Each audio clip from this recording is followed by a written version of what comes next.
Good morning বন্ধুরা, আমি শর্মিষ্ঠা। অনেক দিন পর আবার একটা ছোট্ট গল্প নিয়ে আপনাদের সামনে চলে আসলাম, শর্মিষ্ঠার গল্পে। আর দেখুন, এখন বাজে সকাল 10টা। আমি, আমার যা আর আমাদের বড় ছেলে তিনজন মিলে বেরিয়ে পড়লাম আমাদের কিছু কেনাকাটা করার উদ্দেশ্যে ধর্মতলায়। তাহলে চলুন, আমরা কিন্তু অলরেডি ট্রেনে উঠেই গেছি আর বাড়ির থেকে বেরিয়েই গেছি। পুরো ভিডিওটা দেখতে গেলে আমাদের সাথে থাকতে হবে, পাশে থাকতে হবে। টিকিট কাটবি।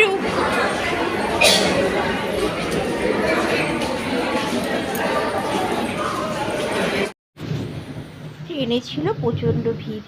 মানে যখন গোবরডাঙ্গা থেকে উঠলাম তখন ভিড় ছিল না, কিন্তু তারপর আস্তে আস্তে এত ভিড় হয়ে গেল যে দাঁড়ানোর জায়গাই ছিল না। আসলে ওই সময়টা ছিল অফিস টাইম, তো ওর জন্য ওরকম ভিড় হয়ে গেছে। আর ওখানের ভিড় যাও নামিয়ে এখানে এসে দেখছি আরও লাইন। আর তা দেখে যাচ্ছে মাথাটা গরম হয়ে, কী করবো এখন, টিকিট তো কাটতেই হবে। দেখুন একটু কী পরিমাণে আমি ঘেমে গেছি, আর মুখটা বারে বারে মুছছে। রুমালটা যেহেতু ব্যাগের মধ্যে ছিল বের করিনি, আর এত পরিমাণে ঘেমে গেছে সেটা বলার মতন ছিল না। আর দাঁড়িয়ে দাঁড়িয়ে ওয়েট করছিলাম কখন টিকিট কাটা হবে আর কখন এখান থেকে যাব। টিকিট কেটে এবার চলে এসেছি ট্রেন ধরার উদ্দেশ্যে। মেট্রো ওই যে চলে আসলো, আর আমরা এখন এতে করে উঠে চলে যাব আমাদের গন্তব্যস্থলে। আর দেখুন, এখানে এসেও কিন্তু ভালোই ভিড় দেখছি।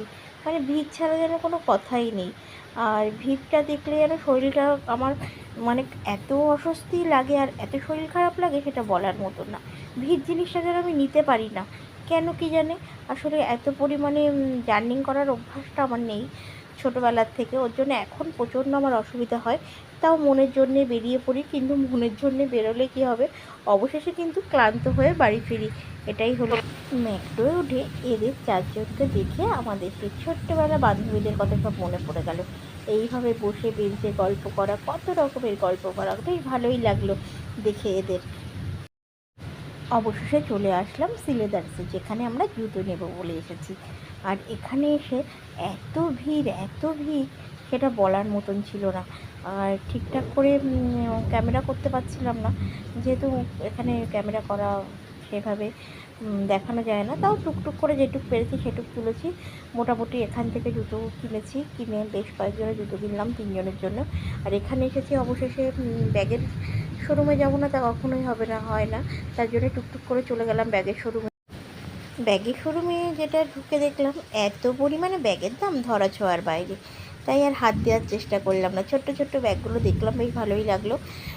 যদি কখনো ভবিষ্যতে কিনতে পারি অবশ্যই কিনবো। আর ব্যাগের অতটা আমার শখ নেই, ওর জন্য আমি ব্যাগের কাছে যাইও না। আমার যা দেখছিলো আর আমি যেটা নিতে এসেছি সেটা আমার নেওয়া হয়ে গেছে বলে আমি ব্যাগের।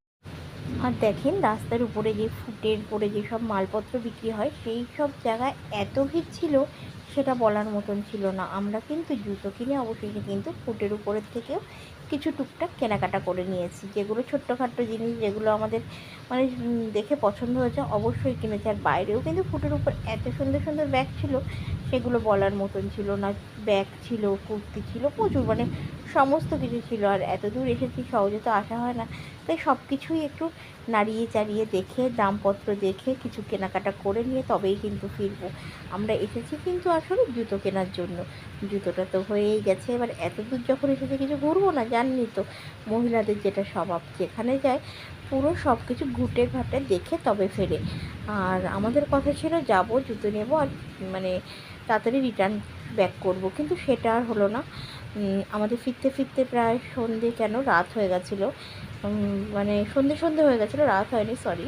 আর দেখুন, সমস্ত কিছু দেখে নিলাম।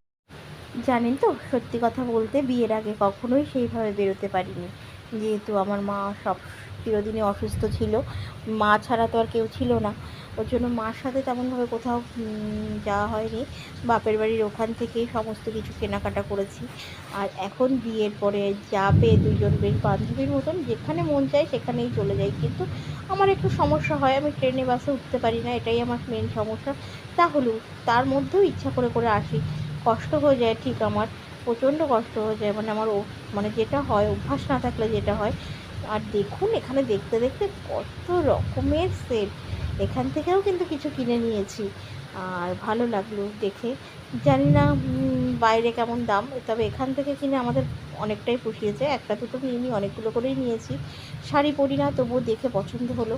আর সত্যি কথা বলতে চুড়িদার সেইভাবে পরলেও সেইভাবে সেট দিয়ে কখনো পরি না, কিন্তু প্রচুর পরিমাণে সেট আছে। না দেখে দুপুরটা গড়িয়ে কিন্তু অনেকটাই বেলা হয়ে গেছে, আর এখন পেয়েছে প্রচণ্ড গলা শুকিয়ে জল খাওয়ার ইচ্ছা হয়েছে, মানে প্রচণ্ড জল পেয়েছে। কিন্তু এখানে এসে এত বিচ্ছিরি লেবু জলটা খেলাম, সেটা মনে হয় না খাওয়ার থেকে অনেকটাই ভালো ছিল। আমরা তিনজনে খেলাম, আর আমার যা আর আমার যার ছেলে, ওরা আবার একটু চা খুঁজছিল, যদি পায় সামনে অবশ্যই খাবে। আর আমি চাটা ঠিক পছন্দ করি না, সকালবেলা ছাড়া আমি কখনোই চা খাই না, যত বড় জায়গায় যাই আর যত খিদেই পাক না কেন। লেবু জলটা খেয়ে একটুও ভালো লাগেনি, সেটা বলার মতো না, আর কখনো খাবো না। অবশেষেও পেয়ে গেলাম একটা চার দোকান। আসলে চার দোকান প্রচুর পেয়েছিলাম, কিন্তু সবার কাছ থেকে সব কিছু খাওয়া সম্ভব না। আর এখানে একটা মজার জিনিস দেখলাম, একটা দড়ি পুচ্ছিল। আমি ভেবেছি কিসের জন্য, তখন ওই দোকানদার কাকুটা বললো, দোকানদার কাকু হোক যাই হোক, বললো যে এটা মশা তাড়ানোর জন্য। বেশ ভালো জিনিস, বেশ ভালোই লাগলো। দড়ি ধরিয়ে রেখেছে, ওর গন্ধেই নাকি মশা সব পালিয়ে যাবে। আর দেখুন গাড়িগুলো আমি দেখছি, যে ব্যস্ত জীবন কত সুন্দর, বেশ ভালোই লাগে দেখতে। কিন্তু এত ব্যস্ততার মধ্যে দিয়েও মানে আমাদের কিন্তু পোষাবে না, কারণ হচ্ছে আমরা এতটা ব্যস্ত না। আমরা বাড়ি বসে গল্প করবো, খাবো, ঘুমাবো, তবেই না আমাদের ভালো লাগবে। যাই হোক, এখন এই যে চাটা খাচ্ছে ওরা দুজন, আর আমি দাঁড়িয়ে দাঁড়িয়ে একটু রাস্তার দিকে ভিডিও করছি।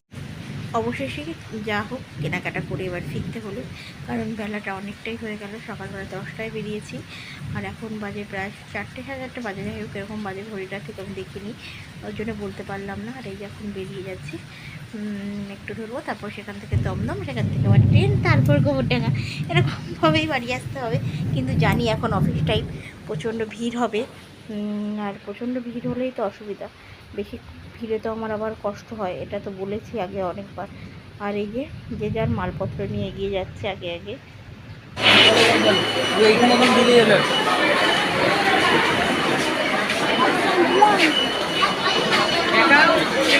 না, এটাই নেই, এটাই নেই, পরিষেবা বন্ধ, পরিষেবা বন্ধ।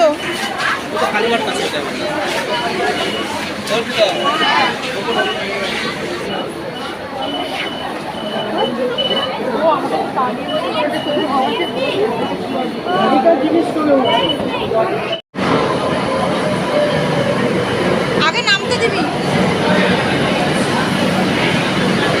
পরপর আসে না? হ্যাঁ, পর আমাদের ট্রেন 4:30।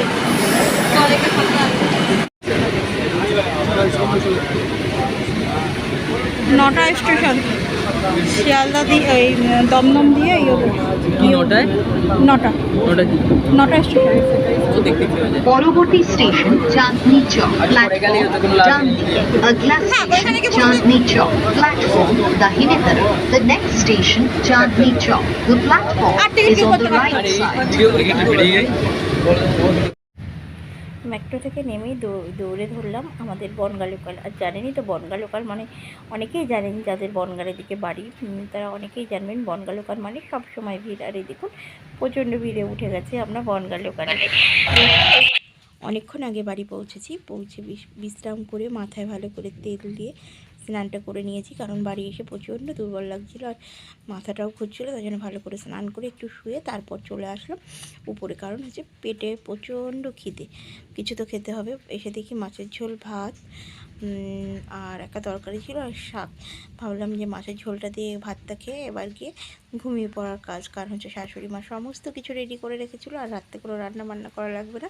তার জন্য চলে আসলাম ছাদের উপরে। আর এখনও পর্যন্ত আমাদের ইচ্ছা আছে পুরো গরমকালটাই আমরা ছাদে রান্না করবো, প্রচণ্ড হাওয়া বলে। আর নিচে রান্নাঘর অলরেডি প্রায় ঠিকঠাকের কাছাকাছি, আর একটু সামান্য বাকি, সেটা হয়ে গেলেই রান্নাঘর রেডি। কিন্তু তাও আমরা এখন নিচে যাবো না, এই গরমকালটা পুরো উপরে বসে রান্না বান্না করে খেয়ে, আর বিশেষ করে রাত্রেবেলাটা বেশি ভালো লাগে, ওর জন্য আর নিচে যাচ্ছি না। আর এখন দুই যা মিলে ভাত খাবো, গল্প করবো আর শুয়ে পড়বো। তাহলে এখানেই আমি আমার ভিডিওটা শেষ করলাম। আপনাদের যদি ভালো লাগে অবশ্যই লাইক, কমেন্ট, শেয়ার আর সাবস্ক্রাইব করবেন। আমাকে কিন্তু অনেক দিন পর দেখতে পাচ্ছেন বলে কিন্তু ভুলে যাবেন না, অবশ্যই আমার পাশে থাকবেন, সাথে থাকবেন আর দেখতে থাকবেন। তাহলে গুড নাইট বন্ধুরা, টাটা।